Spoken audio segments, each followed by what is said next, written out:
Dans cette vidéo sur Agora Grand Lac TV, nous vous présentons les condensés de ces marathons de la délégation de la Commission Coopération Internationale et Règlement des conflits du Parlement panafricain. Avant d'entrer dans les vifs du sujet, n'hésitez pas de vous abonner sur la chaîne pour ne rien rater. D'abord, ils reçoivent les gouverneurs militaires du Nord Kivu, le général-major Peter Chirimwami, pour entrer en contact avec la situation sur terrain. Qu'est-ce qu'ils se sont dit? Le professeur Timon Léon Baïkoua est vice-président de cette commission et chef de délégation. Nous avons été mandatés par nos collègues députés du Parlement panafricain de venir nous enquérir de la situation sécuritaire, de la situation de paix dans l'Est du Congo démocratique.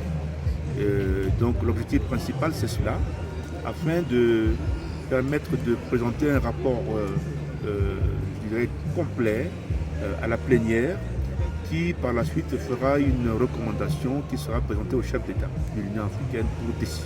Alors ce serait, je dirais, trop long parce qu'il y a beaucoup de choses à dire. Il nous a dit beaucoup de choses également.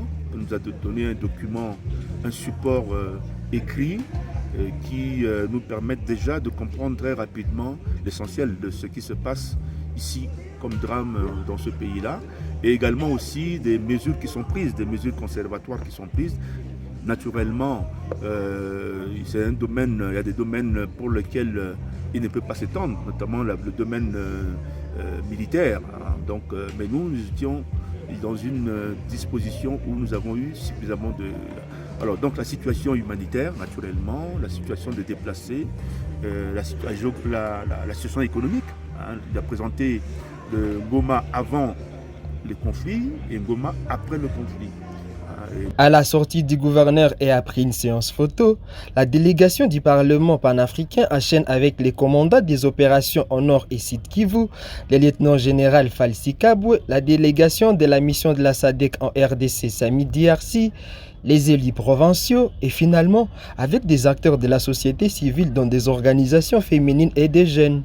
Pour clôturer cette visite, la délégation du Parlement panafricain va à la rencontre des déplacés de guerre dans les sites de Dombosco-Ngangi en territoire de Nyiragongo pour leur donner un souffle, citer leur espoir dans ces pans de désespoir. C'est les chefs du site qui les accueillent. Ils présentent alors les calvaires vécus par les populations déplacées en général. Mais la ville de Goma est entourée par des millions et des millions de déplacés qui sont dans un état de souffrance, qui dorment à l'abattoir, dans des intempéries, dans la pluie, et des enfants sont devenus des morts nourris. Dans un message teinté d'espoir, la Commission Coopération Internationale et Règlement des conflits clôture sa visite en appelant alors à l'unité pour arrêter les chaos actuels. Restez un peuple uni.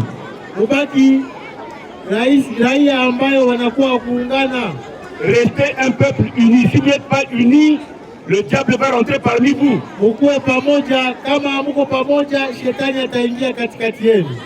Et vous n'allez pas gagner votre bataille. Aujourd'hui, je parle au nom de l'Afrique.